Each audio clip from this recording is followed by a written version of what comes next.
Okay. Hello, everyone, and welcome. I'm Karina Robinson. I'm co-director of the Inclusion Initiative at the LSE with Associate Professor Grace Lorden. This new research centre at the LSE launched only a few weeks ago, and it brings together behavioural science and data to create more inclusive cultures. Over the next year, you can expect a steady stream of rigorous and relevant research from the Inclusion Initiative. We're currently working on a number of fantastic projects, which range from exploring how artificial intelligence can be used to promote inclusion in work, despite people saying that actually it does the opposite. We're working on that, to considering how luck versus effort is attributed across groups, to quantifying how COVID-19 has affected workers in the UK and what can be done to deal with this. Do follow us on Twitter at LSE_TII, or sign up to our newsletter, which I believe will be in the chat box. And also in the chat box, please put your questions for when my interview has finished, because I find the questions are often much more interesting than whatever I've asked Alice about. I've asked my guest about. So this is the second of our Open Door, Open City monthly webinars. The name, I think, speaks for itself. It's about opening the door to the city, to business, and to all talent, and to make sure they're included. That is the best way to breed a culture of innovation, of openness, and, dare I say it, of profitability. We're lucky to have as our guest Dr Alice Maynard. She's a board member of Transport for London, also at the FCA, which is the Financial Conduct Authority, the financial regulator. She runs a consultancy business called Future Inclusion, and she's a lifelong campaigner for disability issues. Alice, a very big welcome to Open Door, Open City. Thank you very much, Karina. I'd like to start off with disability. Actually, Alice, can I say disability, it's a very negative word. Should we be using a different word? I don't actually see it as a negative word. I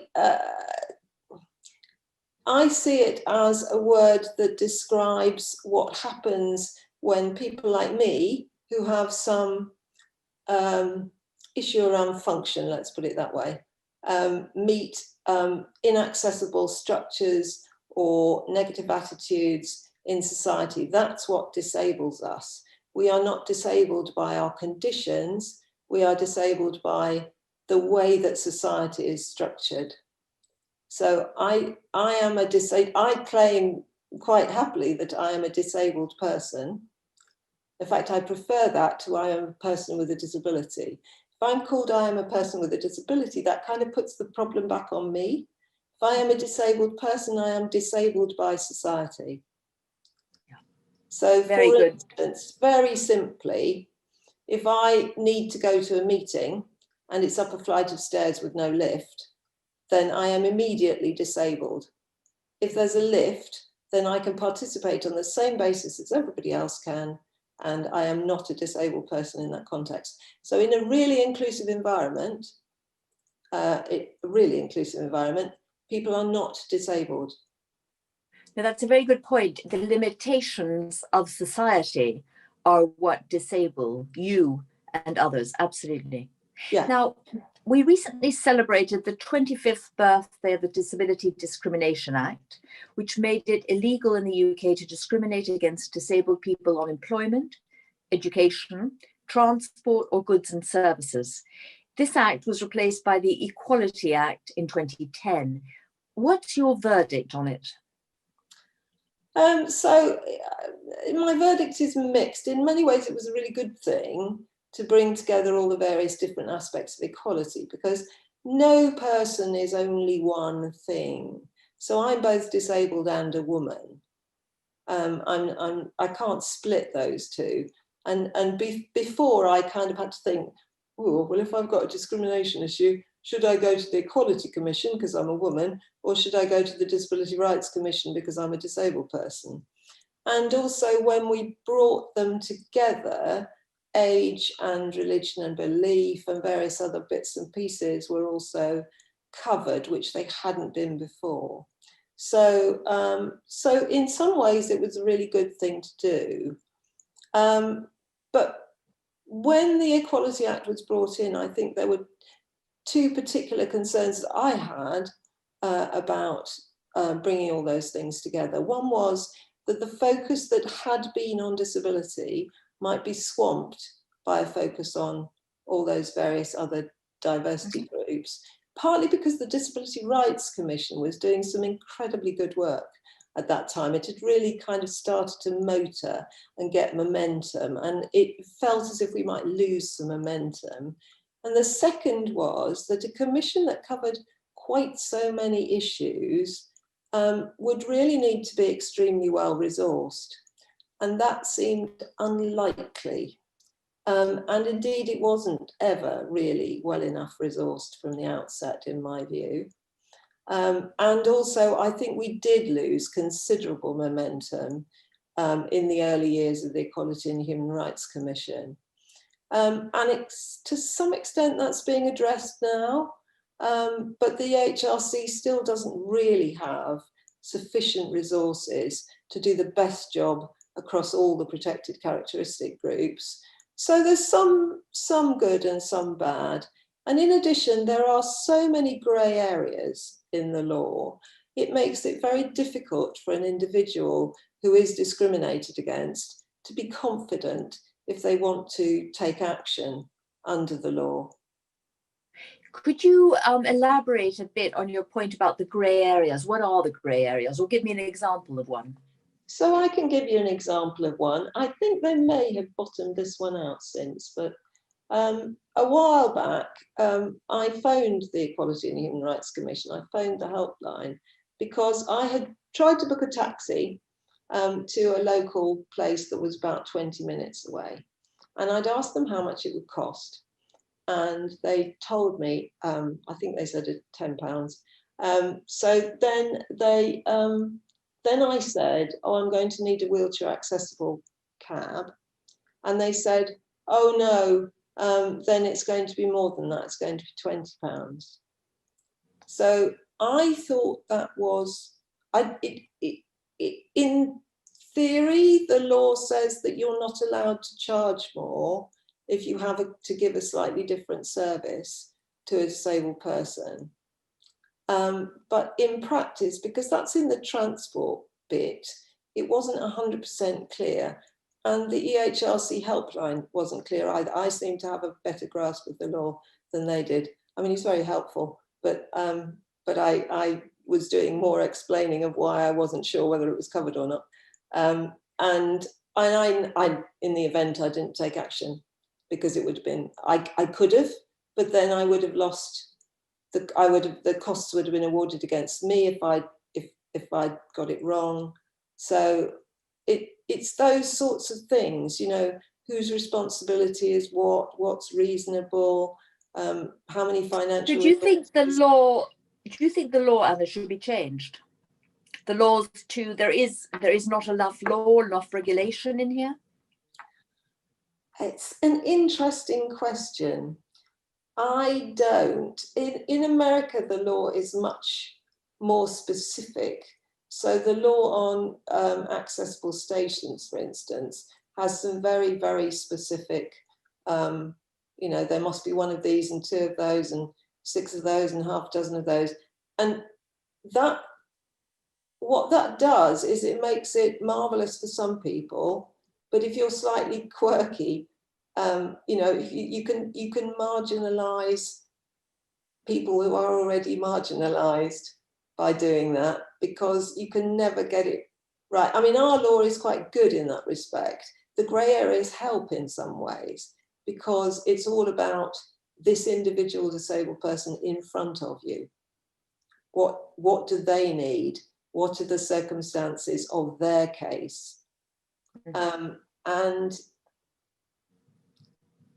I think they're helpful, but what we need is organisations being bolder, I think, in one sense, and also being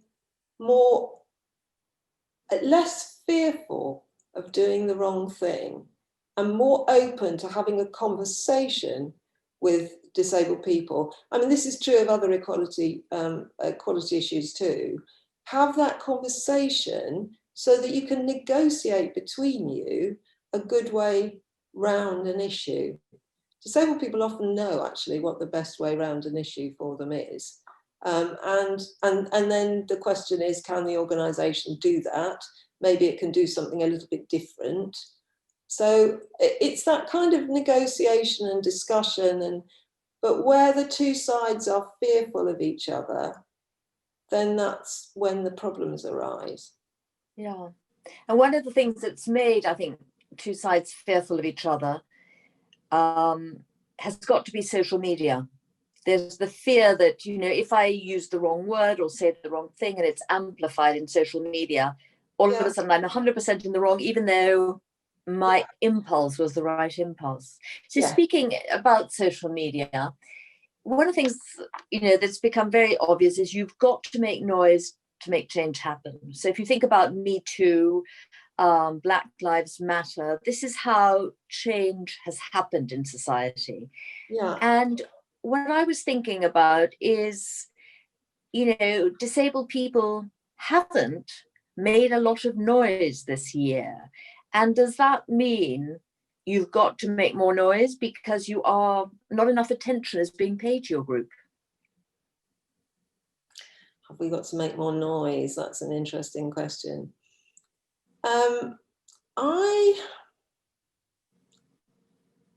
I'm not sure about making more noise. I think noise is useful, but I think working inside organisations is also useful. When I was at, it was actually then Rail Track, before it became Network Rail,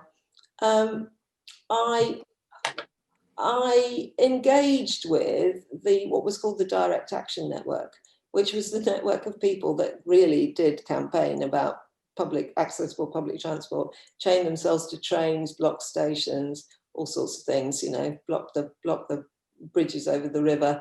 And I engaged with them to kind of say, look, I'm here now.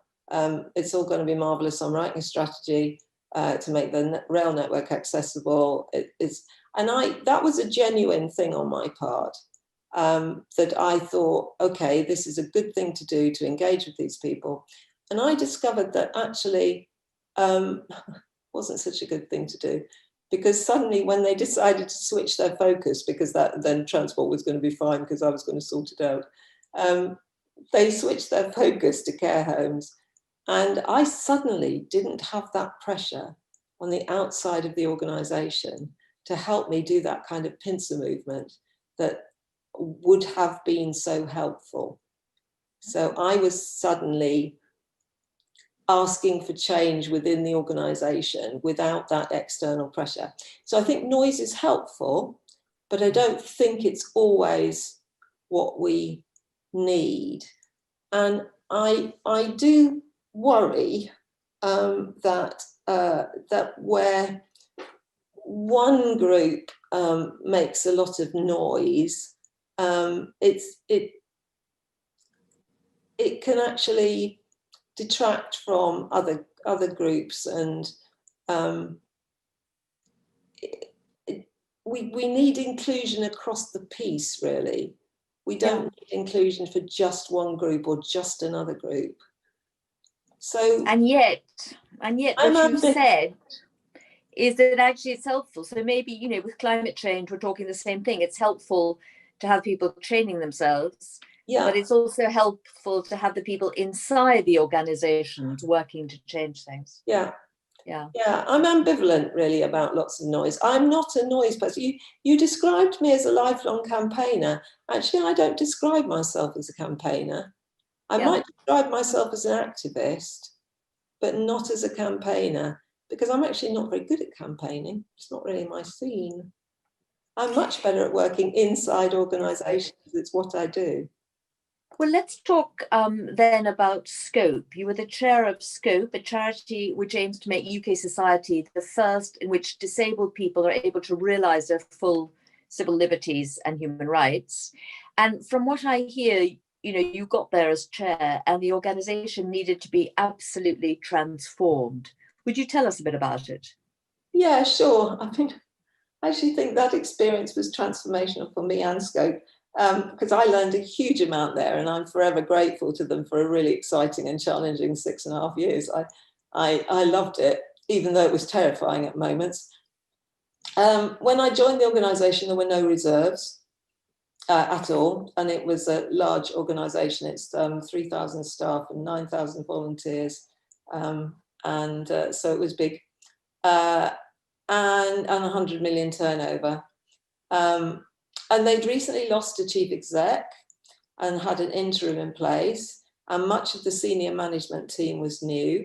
Most of my board was new, although we had some from the old board, which was not an easy mix, because I came in as a result of a governance review. But when that governance review was brought to the original AGM, where it was all supposed to go through wonderfully and everything was marvellous, actually some of the old board who had endorsed the governance review to the AGM, some of the old board briefed against it. And actually it didn't get the required 75% of the vote. So we had to go back for an EGM later to sort it all out. So it was hard for me in some ways to build that sense of collective responsibility. And because the old board had been quite challenging for the executive, they had not treated the executive particularly respectfully. There was a really low level of trust between execs and board. So I had to rebuild that trust. So I was, we were rebuilding the organisation financially. We were rebuilding the board. We were rebuilding the senior team, and there was a massive amount to be done. But the new executive team was excellent, and the chief exec was confirmed in post. And they were very dedicated and very hardworking. And the new board was replete with some really strong skills in finance and service provision and the kinds of things that we needed. So I had a massive amount of real quality help, which made my job of steering much, much easier. I mean, it is always true that when one faces these challenges, and to become chair of an organisation with no reserves is certainly a challenge, but one always learns a huge amount. Now, you talked earlier about, the basics of the physical infrastructure that is not friendly enough to disabled people. And yet, so therefore, with COVID and with so many of us working from home, if you're in a professional job, does this mean it's become a lot easier? Yeah, working from home is extremely advantageous for me in many ways. I mean, I couldn't be doing this if I weren't working from home. The reason being that, as you know, but the audience won't, I had a major, major accident and crushed both my legs under my desk because my chair misbehaved itself. In consequence, I can't go anywhere at the moment. I'm literally housebound at the moment. So I wouldn't have been able to do this without the virtual nature. And we are getting much better at being virtual in our working environments, and actually our social environments as well. So I think there are some really good things that can come out of what is actually a rather ghastly year. Because all the organisations that I'm working with, and that's FCA, Transport for London, HMRC, HS2, various other organisations, are all learning how to do this stuff better. And actually the software providers are also improving their software so that those things are coming together to make for a much better online experience and a better mixed experience. So there will still be the opportunity when we come out of this for some people to join virtually, some people to be there in person. And that always existed, but we didn't use it, and we often didn't know how to use it. So it would take forever when you wanted to do a meeting like that, because the tech guys would have to come up and fiddle about and plug a few things in. and then it never worked, and it was all a bit of a disaster. And actually, we're much slicker now. So I think that's really, really helpful. Having said that, I would love to go back to a proper face-to-face board meeting at some stage. So I'm slightly bored by online, and it's very difficult then to draw boundaries between your working life and your social life. Absolutely. Turning now to some of the organisations you're on the board of, the Financial Conduct Authority, the Financial Services Regulator. Yeah. It's constantly evolving. It's made a big play of inclusion as a great culture, because if you have an inclusive culture, you will get more people saying, well, actually, I don't think this is working, or being open and not being afraid to go against whatever the perceived wisdom is. But obviously, it's one thing to look at the banks and other financial services providers and say, you know, you need a more inclusive culture. The FCA itself, is the FCA inclusive? I would challenge you to find any organisation that I would describe as inclusive. Everybody's on a journey, and some people are further along that journey than others. So we take diversity and inclusion extremely seriously at the FCA. I mean, we jolly well should do, because we expect the firms we regulate to have a diverse and inclusive culture. So we should jolly well do that too. But we're not there yet. I suspect nobody's there yet. And we don't just focus on the 9 protected characteristics.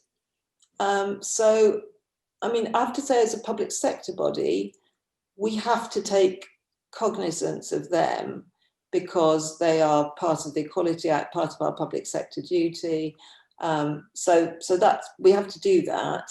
But we do think that diversity is about all sorts of different things. So diversity of thought, background, personal characteristics, life experience, and more. Because people in the organisation, people in any organisation, work better, they're more productive, their performance is better when they can bring their whole selves to work, when they don't have to pretend to be somebody else when they're at work. It's kind of interesting. It's not unusual for a disabled person in my kind of position or the way I live to be told, oh, I don't think of you as disabled. And people think that's a compliment. But for me, it isn't. I am who I am because of my impairment, because I'm a disabled person, because I've grown up with the experiences that I've grown up with. And it's a really important part of me. So to dismiss it effectively, as it feels like to me, by saying I don't think of you as disabled is not helpful. So I want to be able to bring my whole self to work. And I've actually found, since I have become more open about the way in which I need organisations to change, so I need to tell people that I actually need the 15-minute break in the middle of the morning in a board meeting, because it takes me that long to pee, which is probably too much information, but it is one of those things that people probably wouldn't understand. And also how I work with my personal assistants, because I use personal assistants. I'm all right now, obviously, I haven't got anybody with me, but I normally have somebody with me if I'm going anywhere or doing something.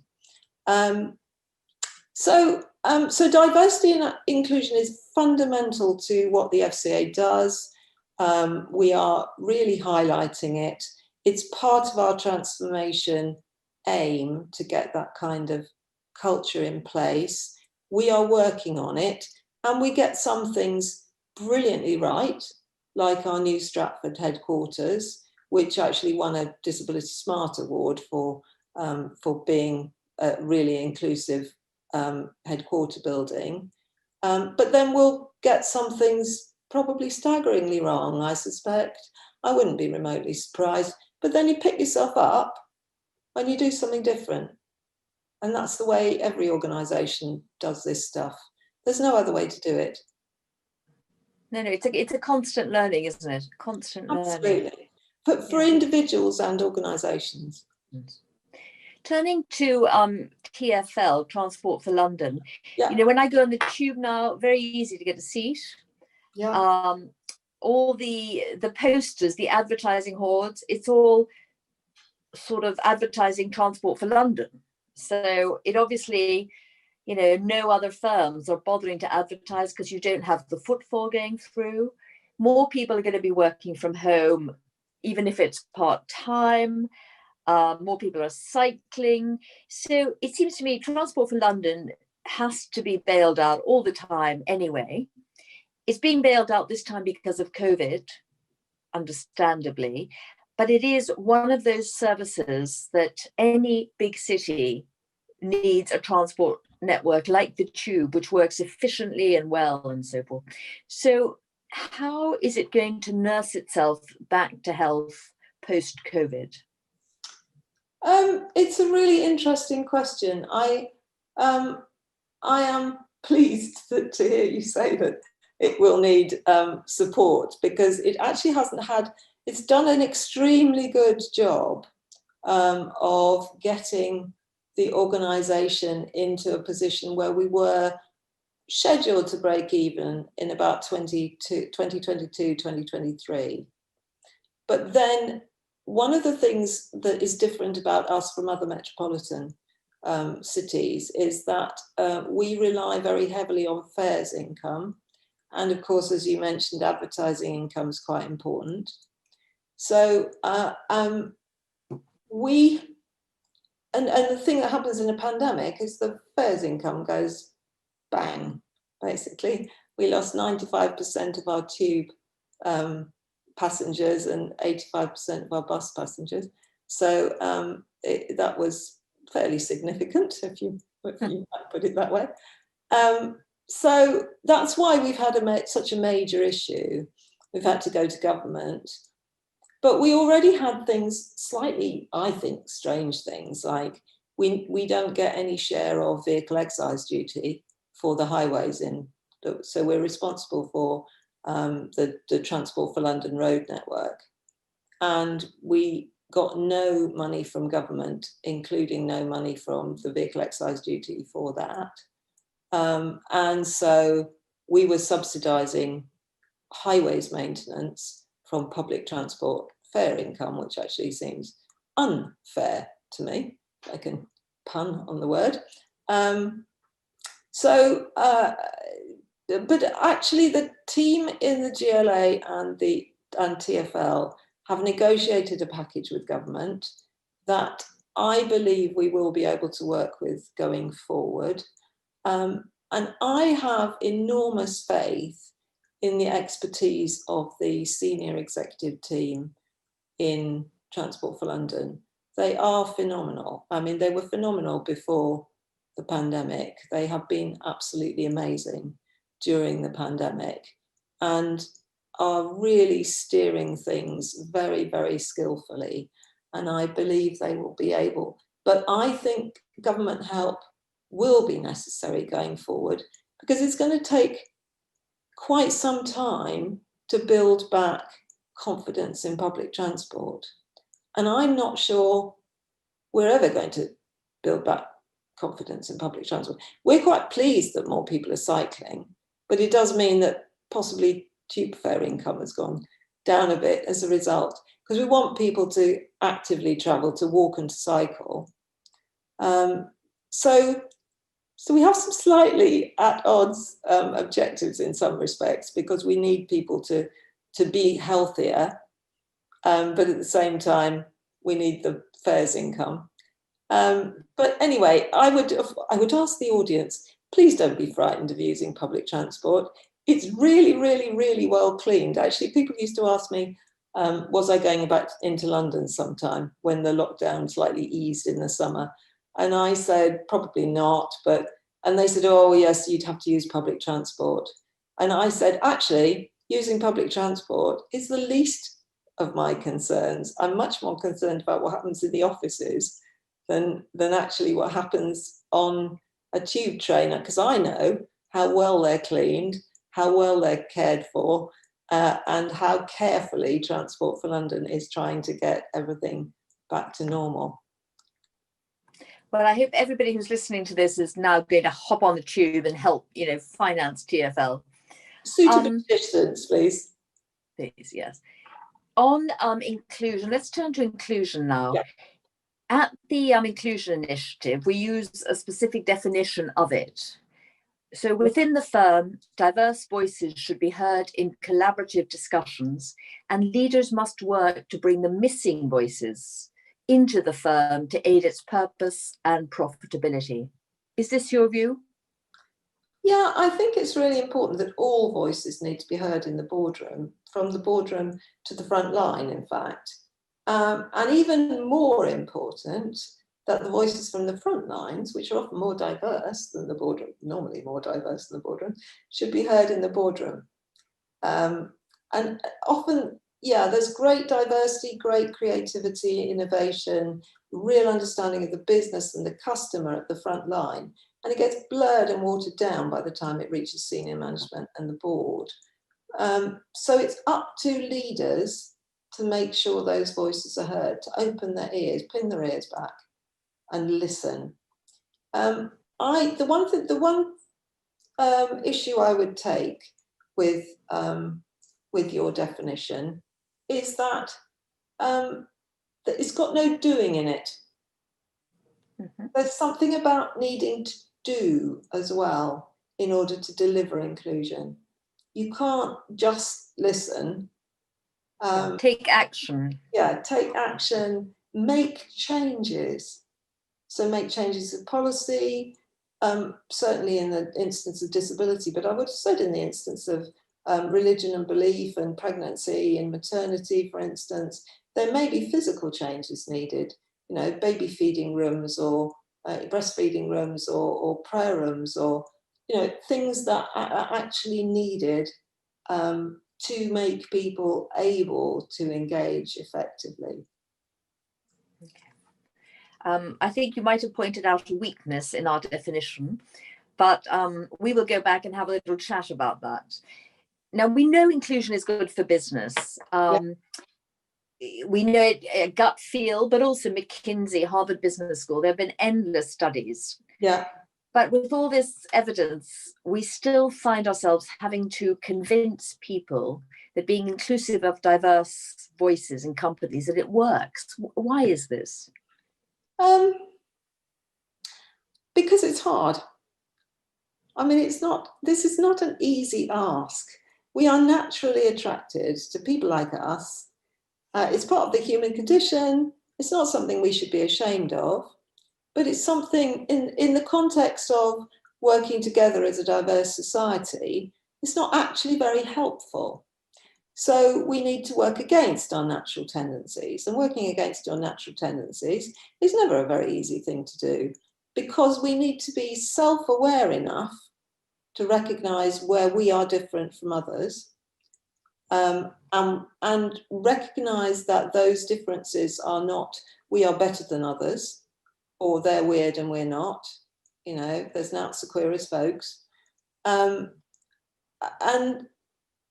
we need to be empathetic enough to understand and draw into our experience the experience of those who are not like us. Be inclusive sounds easy, and the way we talk about it sometimes leads people to believe that they can go, oh yes, I want to be inclusive, now I'm going to do it. But it's a life's work as far as I'm concerned. I mean, I don't think I'm as inclusive as I could be. In fact, I know I'm not as inclusive as I could be in the way that I operate. It's quite difficult for people to say about something that is apparently so morally right, that I'm not very good at this and I need some help. That's you kind of, it makes you sound as if you're a bad person, or it can make you feel as if you're a bad person if you don't know how to do inclusion. And there's always something more urgent, more pressing, to do in an organisation that takes us away from our focus on inclusion. And the other thing is, being inclusive requires an element of giving up one's power. And who likes doing that? Right. I think, some of the things you've said, it sort of reminds me of some of the reading I've been doing about the old brain versus the new brain. And your old brain, it's about competition, it's about creating little groups. Yeah.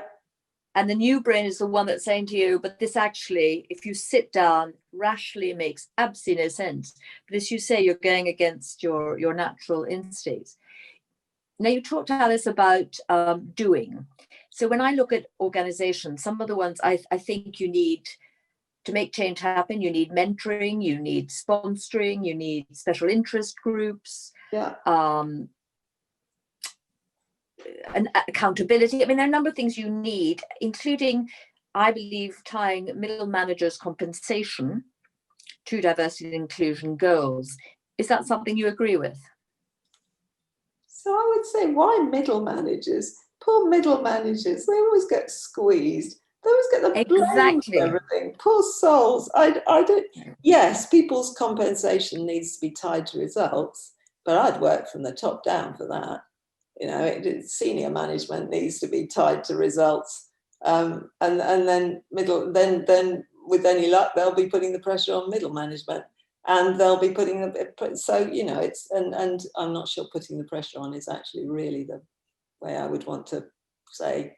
But if you're going to tie people's compensation to results, you really need to understand what you're measuring, because what you measure is what you get. If you use the wrong measure, you will get something you really didn't want or didn't expect.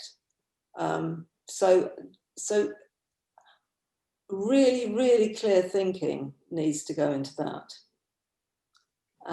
Very important.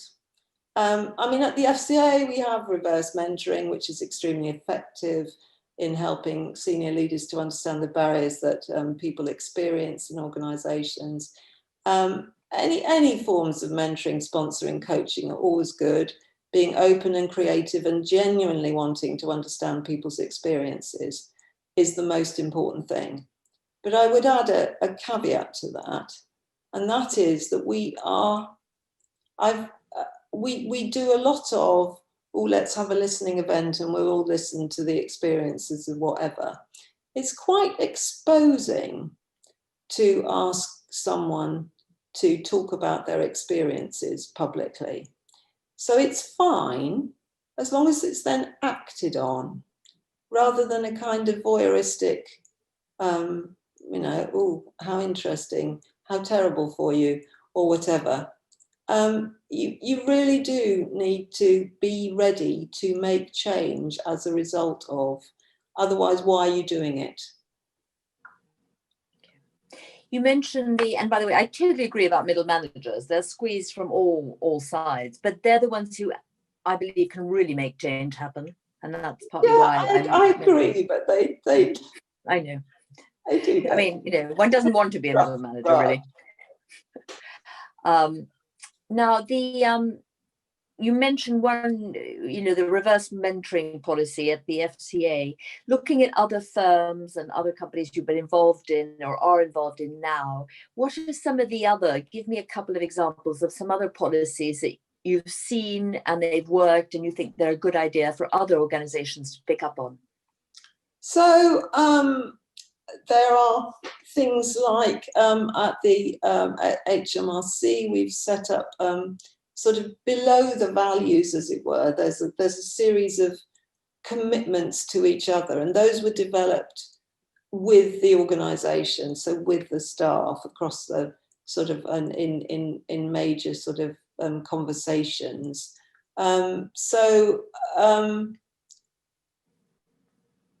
It's really anything that helps people within the organisation understand the way that other people's experience differs from theirs.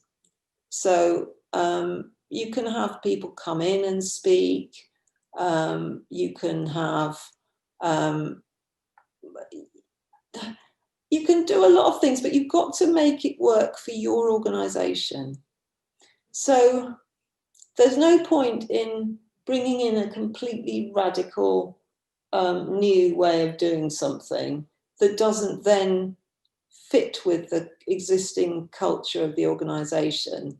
So, you know, you bring in, I don't know, you bring in lunchtime speakers when nobody stays in the office at lunchtime. That would be crazy. I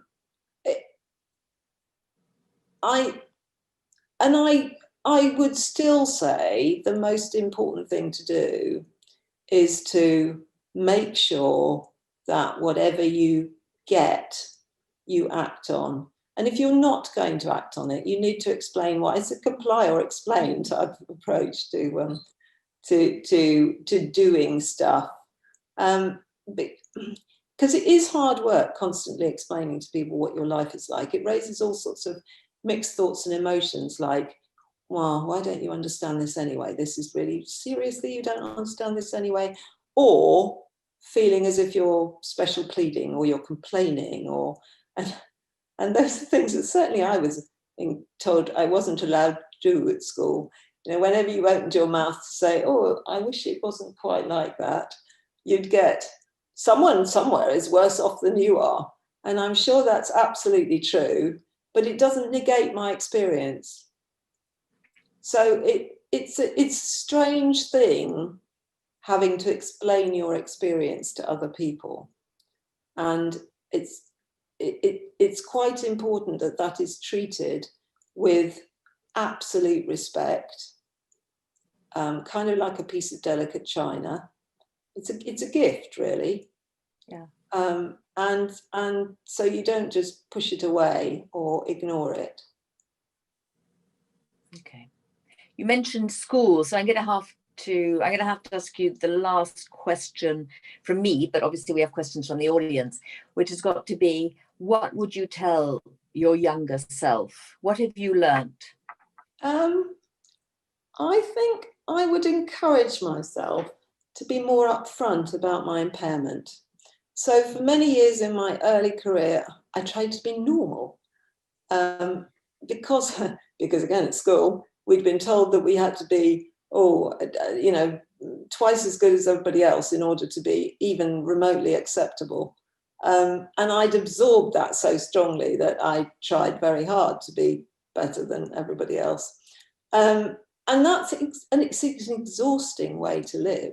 And in fact, I had a kind of a bit of burnout, I think, when I was in my late 20s, when I was in one of my jobs, because I was working for a West Coast US company. And I was so keen to do a brilliant job that I would be in the office by 7, which took some effort because I lived in Farnborough and the office was in Slough. And I would be still talking to my colleagues in America, emailing my colleagues in America at midnight, 2 o'clock in the morning, because they were still working. Being software people, they tended to get up late and work late as well. So that really didn't help. So I think I would say to myself, be more open about what you need. Just say what you need. And particularly since my accident, I've had to get really explicit about what I need. And that's, it can feel like you're giving too much information away, but I think I would like my younger self to have done more of that and less pretending. Thank you very much for that. Now, Alice, let's now turn to the Q&A. One of the ones that's come up is people with hidden disabilities often struggle to decide whether to disclose the disability at a recruitment stage. How do you think businesses can improve this at recruitment level and creating awareness of inclusive practices as a whole? That's a really interesting question, because it's one where people with hidden impairments have a choice that someone like me doesn't have. So Actually, it's not quite true. I never used to disclose my impairment until I got to the point of interview when I was younger. I think it's about enabling those organisations to become more inclusive. There's mixed reviews on unconscious bias training. People say it doesn't work. I don't know whether it works or not myself. There are kind of schools of thought that say it's marvellous and schools of thought that say it's completely waste of time. But maybe we need more of that. But it's really about the organisation learning that inclusion is a good thing and having a culture where the people who have a hidden impairment know that they will be treated fairly. So, and actually, they won't know that unless and until the organisation demonstrates it. So it's a bit like building up a relationship of trust. When you want someone to trust you, you kind of have to trust them first. You have to offer trust to them before you can possibly expect them to offer that trust back to you.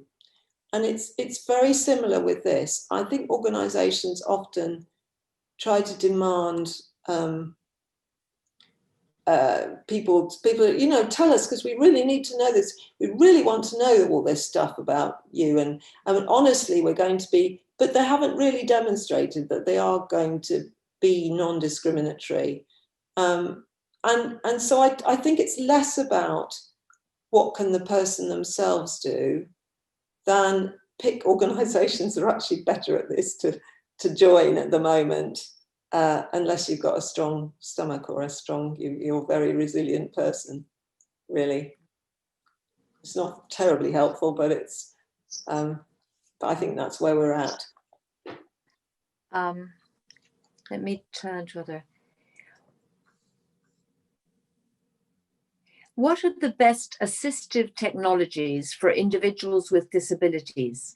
Do you see companies doing a one-size-fits-all approach in terms of these assistive technologies, or are they customizable to the type of disability? Ooh, that's an interesting question. It's difficult because actually disabled people come in all sorts of different shapes and sizes, and what I need in terms of assistance will be very, very different from what somebody else needs. And actually, my assistive technology I'm an Apple user. My assistive technology, I used to use Dragon when I was on Windows, but now that I've switched to Apple, I just use Siri. And so that's kind of built-in voice control that other people might use. So sometimes a disabled person's assistive technology is not necessarily something weird and different.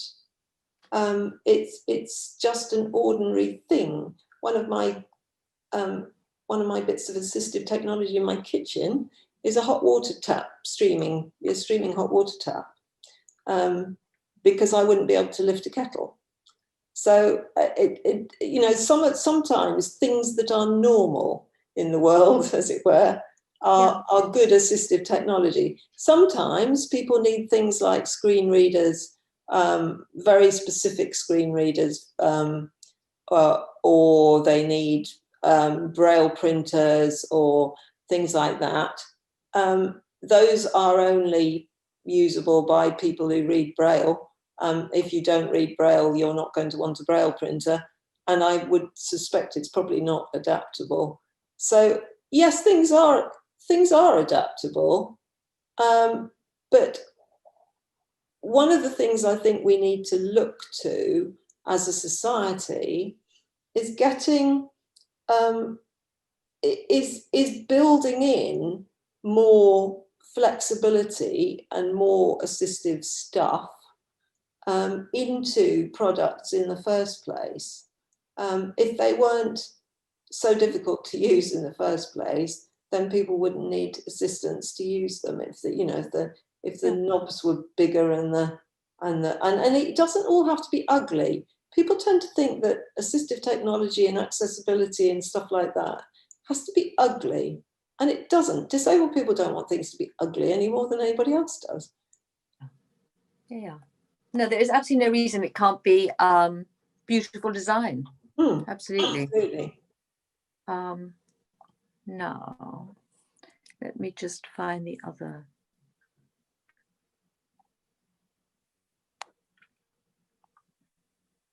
How do you think we can make organizations aware of the benefits of hiring individuals with disabilities? Are organizations aware of this? This is one of the questions that really challenges me to some extent. If I said, how do we make organisations aware of the benefits of hiring women? I think people might start going, some women might start going, why do they have to understand the benefits of hiring us? You know, it's like we've got to make some kind of special case for hiring us. The answer is we have skills and we have knowledge and we have experience that will be useful in organisations. The only reason that organisations don't think it's worth hiring us is because they discount all those, because they look at us as disabled people who don't have anything to contribute, or who are too risky to engage because we're going to. I mean, there are still a lot of myths and stereotypes around about disabled people, about, you know, they're going to be off sick all the time, or they're going to, you know, or they're going to be terribly expensive to engage, or various other things like that. But I really struggle with the concept of having to create, for instance, a business case, which people often talk about, for employing disabled people, because you don't need a business case for employing white middle-class men. Why would you need a business case for employing women, employing black people, employing? Why? You just take the people who have the skills and knowledge and whatever for the job. And often disabled people have some very different skills, because the way we have to manage our lives and organize our lives means, I mean, I am the world's ultimate project manager. I have actually done project management in my time in the past, but even if I hadn't, I project manage my life on a daily basis. And many disabled people have to do that too, in order just to get through from day to day. A lot of us employ people to look after us. So, you know, we have skills and we have knowledge.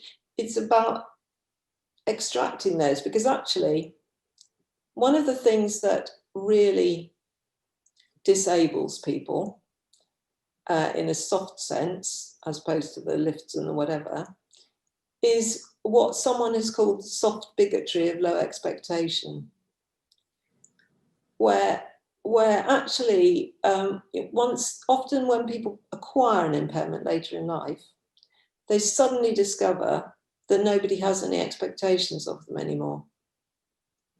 And that's not okay. You should have the same kind of expectations of me as you would have of someone else. Why not? But going back to some things you've talked about earlier, I mean, I think, you know, we talked about how we've had to make the case with McKinsey and Harvard and all of that. And I think you came up with what the problem is, which is that there are these myths. It's going to cost me more. Yeah. It's going to cost me much more if I bring in somebody who's disabled. If this person doesn't perform, will I be able to get rid of them? Oh, yeah. All these, in fact, it's almost like, I think, Alice, we should have a campaign that addresses these questions, because these are questions they don't dare ask. Yeah. But you have the answer for them. But, you know, they think, no, it's going to cost me much more, or whatever they're going to think. And so that's where one needs to actually make the change. Yeah, I think that's absolutely right. We need to tackle the myths and the stereotypes. Yeah, I don't know whether a campaign would work. I mean, we've been campaigning on myths and stereotypes for years and years and years, but they're still out there. It's getting better. It is definitely getting better. Well, I like you know, to sort of stop our chat on the word better. It's getting better, because that's just, you know, positive and encouraging. And Alice, thank you so very much for doing this, especially after your accident and the rest of it. It took a lot of it took a lot of guts to do this. When I first heard about your accident, I thought I'd be interviewing you in pajamas. You were so intent on doing this, whatever happened. But instead, we have a rather attractive blue polo neck. But I want to thank you very much from everybody at the Inclusion Initiative for doing this. Hopefully, we'll be doing some work together in the future. Yes. And now, absolutely. And now to the audience, please tune in for our next Open Door, Open City webinars, which will be with Vivian Arts, Chief Privacy Officer at Refinitiv and President of Women in Banking and Finance, and Alderman Tim Hales, who's likely to be the city's first openly gay Lord Mayor. From all of us here at the Inclusion Initiative, with a big, big thanks to Dr. Alice Maynard,